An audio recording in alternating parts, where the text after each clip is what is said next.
कहानी की शुरुआत में हम ऐना नाम की एक यंग लड़की को देखते हैं और उसके नाजुक हाथों में हथकड़ी लगी होती है, यानी उसने कोई कांड किया है और जिस वजह से उसे डिटेंशन सेंटर में रहना पड़ रहा है।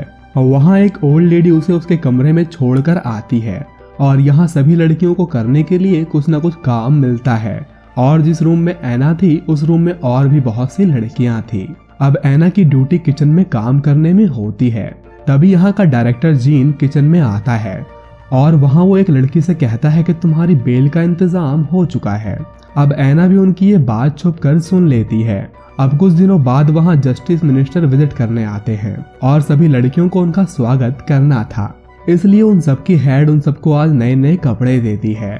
लेकिन ऐना के हाथ सबसे खराब ड्रेस लगती है, लेकिन अपनी कला से वो उसे भी बेहतरीन ड्रेस में बदल देती है और वहाँ सबसे ज्यादा खूबसूरत और अट्रैक्टिव वही लगती है। अब जीन भी उसे देखकर अट्रैक्ट होने लगता है और अगले ही दिन जीन ऐना से मिलने आता है। तो ऐना उसे सवाल करती है, क्या तुम मेरे बारे में जानते हो? जीन कहता है, हाँ थोड़ा बहुत जानता हूँ। और अब ऐना जीन को अपने जाल में फंसाने में लग जाती है ताकि उसे भी आसानी से बेल मिल सके। हालांकि जीन एक फैमिली मैन है, उसकी एलिस नाम की एक वाइफ भी है जो उसका बेहद ख्याल रखती है और दोनों की प्यारी सी एक बच्ची भी है जिसका नाम लुइस है। अब जीन अपनी वाइफ के साथ लुइस के स्कूल में जाता है, जहां लुइस की मैम उन्हें बताती है कि लुइस को बच्चे यहाँ परेशान करते हैं क्योंकि उसके डैड प्रिजनर के डायरेक्टर हैं। अब जीन गुस्से में कहता है कि मैं वहाँ काम करता हूँ और वो महज मेरी ड्यूटी है, इसमें गलत ही क्या है, और इतना कहकर वो वहाँ से चला आता है। अब एलिस उसका मूड ठीक करने के लिए उसे मनाने लगती है और उसे किस भी करती है। यहाँ ऐना की मॉम भी उससे मिलने आती है। तभी पिलर नाम की एक लड़की ऐना के पीछे खड़ी होकर उनकी बातें सुनती है। ऐना की मॉम उससे कहती है कि जब से तुम यहाँ आई हो हमसे कोई बात भी नहीं कर रहा। अगले सीन में वही लड़की ऐना को परेशान करने लगती है और वो उसकी मॉम के बारे में भी बुरा भला कहने लगती है और जब ऐना से बर्दाश्त नहीं होता तो वो उसकी जबरदस्त धुलाई कर देती है। अब जीन ऐना से कहता है कि अगर ऐसा कुछ दोबारा हुआ तो तुम्हारे खिलाफ एक्शन लिया जाएगा और अब तुम्हारा ट्रायल जल्द ही शुरू होने वाला है, इसलिए तुम्हें खुद पर कंट्रोल रखना होगा। अगले सीन में ऐना के किचन में काम करते वक्त उंगली कट जाती है।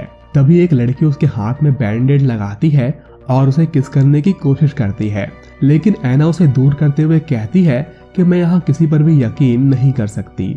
अब ऐना की काउंसलर जीन को बताती है कि वो माइनर एज की है और उसका रिकॉर्ड भी क्लीन है। रात में जब सभी सो रहे होते हैं तभी ऐना अपने ट्रायल के लिए तैयार होने लगती है। कोर्ट में जाने से पहले उसके सारे कपड़े रिमूव करवाए जाते हैं और ट्रायल के बाद वो वापस लौट आती है।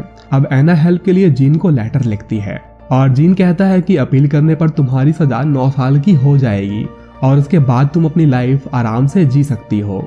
अब जीन ऐना को किचन से हटाकर कंप्यूटर बेस में काम देता है।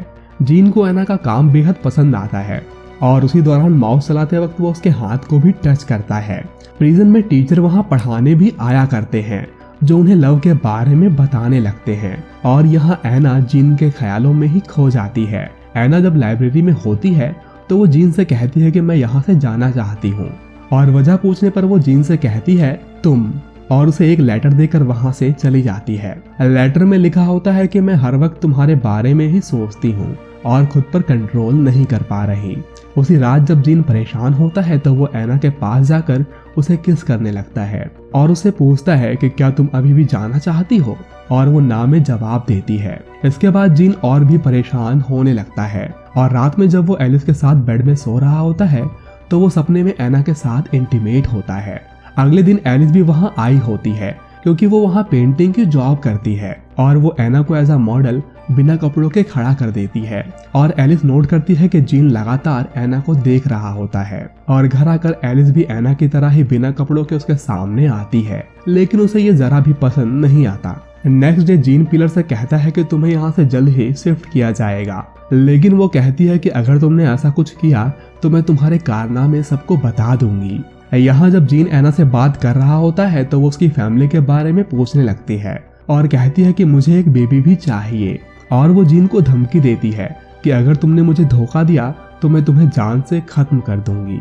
और इसके बाद वो दोनों वहीं इंटीमेट होने लगते हैं और अब जीन हर वक्त उसके ही ख्यालों में खोया होता है। और एक दिन तो वो दोनों पकड़े जाने से बाल बाल बचते हैं क्योंकि उनकी ये रासलीला जेल में जब तक ही चलती रहती है। अब मीटिंग में जीन से कहा जाता है कि तुम ऐना को इस तरह जिम्मेदारी वाला काम नहीं दे सकते और आजकल तुम उसके साथ ज्यादा ही टाइम बिता रहे हो, लेकिन वो उनकी बात को नजरअंदाज करके वहाँ से चला आता है। अब ऐना की मॉम को भी उसके कांड के बारे में पता चल चुका था और जब वो उसे मिलने आती है तो कहती है कि जीन तुम्हारे लिए अच्छा नहीं है, लेकिन ऐना ये सुनते ही अपनी मॉम से ही लड़ाई करने लगती है। और जब ऐना बहुत परेशान होती है तो जीन उसके पास आकर उसे समझाने लगता है और वहीं वो दोनों इंटीमेट होते हैं। और इसके बाद जीन ऐना की कुछ तस्वीरें लेता है और जब ऐना जीन की तस्वीरें लेती है तो वो गुस्से में वहां से जाने लगता है और ये देखकर ऐना को बहुत गुस्सा आता है और वो उसे थप्पड़ भी मार देती है। अब एलिस भी नोटिस करने लगती है कि जीन यहाँ रहकर भी अक्सर फोन में ही घुसा रहता है। रात में ऐना जीन को अपनी कुछ तस्वीरें सेंड करती है,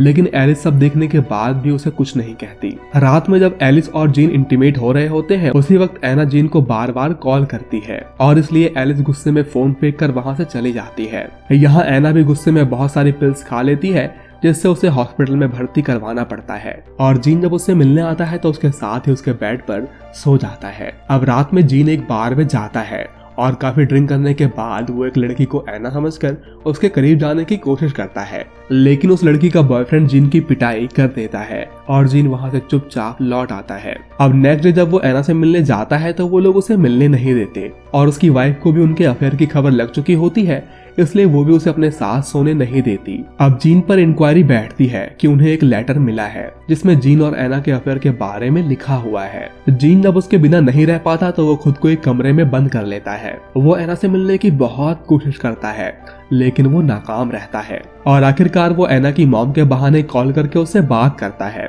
और अब वो ऐना को मिलने बाहर बुलाता है और वो उसे एक आलीशान होटल में ले जाता है। और आज वो दोनों लगभग 1 महीने बाद मिल रहे थे, इसलिए वो शिद्दत से अपनी दूरियां खत्म करते हैं। ऐना जीन से कहती है कि मैं अपनी लाइफ की नई शुरुआत करना चाहती हूँ। जीन कहता है कि तुम्हारी सजा जल्द ही खत्म होने वाली है और उसके बाद हम दोनों ही साथ में रहेंगे। इसके बाद वो ऐना को एक सिम कार्ड भी देता है ताकि वो दोनों बात कर सके। यहाँ एलिस जीन से कहती है कि जब वो बाहर निकलेगी तो वो तुम्हारी शक्ल भी देखना पसंद नहीं करेगी। तुम्हारी खुद की एक फैमिली है, तुम हमारी और अपनी जिंदगी खराब मत करो। जीन जब लुइस को छोड़ने स्कूल जाता है तो ऐना उसे कॉल करती है, लेकिन कॉल एलिस उठा लेती है और वो ऐना को अपनी फैमिली से दूर रहने को कहती है। ऐना अब प्रेग्नेंट थी, लेकिन ये बात वो जीन को बताकर उसकी फैमिली और काम को खतरे में नहीं डालना चाहती थी। यहाँ जीन को भी गिरफ्तार कर लेते हैं क्योंकि उसका उसी की कैदी के साथ अफेयर था और वो कैदी अंडर एज थी। ऑफिसर उससे कहती है कि अगर तुम अपना करियर बचाना चाहते हो तो जो कोई भी सच है वो तुम बता दो, लेकिन जीन कुछ नहीं बताता। अब उसे 3 साल की सजा भी हो सकती थी। अब जीन एक बार फिर से ऐना से मिलने जाता है, लेकिन यहाँ वो अपने नए बॉयफ्रेंड के साथ होती है। यहाँ तक कि वो अब जीन से ठीक तरह से बात तक नहीं करती और वो अपने बॉयफ्रेंड के साथ हॉस्पिटल में जाकर अबॉर्शन करवा लेती है। इसके बाद हम कहानी 1 साल बाद देखते हैं, जहाँ कोर्ट में जीन के केस की सुनवाई हो रही होती है। जीन का वकील कहता है कि तुम सिर्फ एक ही शर्त पर बच सकते हो, तुम्हें कहना होगा कि ऐना ने तुम्हें मैनिपुलेट किया था। यहाँ ऐना की सजा भी खत्म हो चुकी होती है, इसलिए वो भी कोर्ट में आती है। अब दोनों ही जब कोर्ट में बैठे होते हैं तो एक दूसरे की तरफ देखकर आंखों में आंखें डालकर वो स्माइल पास करते हैं और इसी के साथ ये कहानी यहीं खत्म हो जाती है।